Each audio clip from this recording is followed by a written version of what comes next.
충북 지역에서 분만 인프라 부족으로 임산부가 구급차에서 출산하는 일이 발생했다. 24년 8월 15일 새벽 1시 30분경 충북 음성군에서 임신부 A씨가 1분 간격으로 분만통을 호소하며 119에 신고했다. 출산이 임박한 상황이었다. 신고 접수 10분 만에 구급대가 도착했으나 음성군에는 분만 가능한 병원이 없었다. 인근 천안과 청주 지역 병원 4곳에 문의했지만 병상이 없거나 수술할 의사가 없다는 답변이 돌아왔다. 특히 음성군에서 가장 가까운 상급병원인 충북대병원 응급실조차 운영이 중단된 상태였다. 전공의 이탈과 응급의학과 전문의의 병가 등이 겹쳤기 때문이었다. 결국 A씨는 구급차에서 양수가 터졌고 구급대원들이 길가에 차량을 세운 뒤 출산을 도왔다. 신고 접수 후 약 1시간 20분 만의 일이었다. 이후 구급대는 산모와 신생아를 터 약 80km 떨어진 경기도의 한 병원으로 이송했다. 이번 사례는 지방출산 인프라의 열악한 현실을 여실히 보여줬다. 충북도에 따르면 2024년 6월 기준 도내 58가의 산부인과 중 분만실을 운영하는 곳은 14곳뿐이었다. 청주 9곳, 충주 2곳, 제천, 영동, 진천 각 1곳이었다. 충북 11개 시군 중 절반이 넘는 6곳에서는 분만실이 아예 없었다. 이 같은 분만실 부족 문제는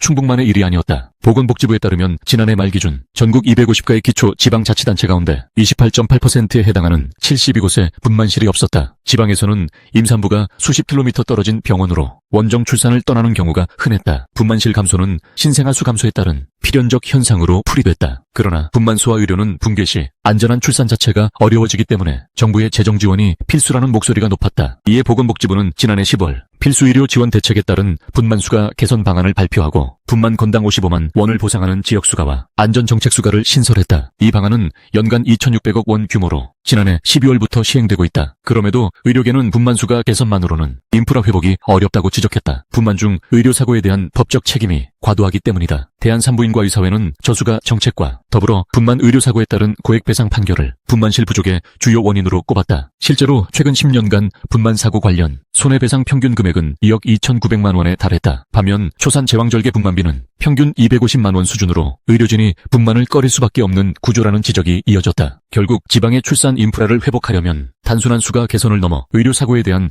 제도적 보호와 인력 확보 대책이 병행돼야 한다는 것이 의료계의 입장이었다. 시청해주셔서 감사합니다. 구독과 좋아요 눌러주세요.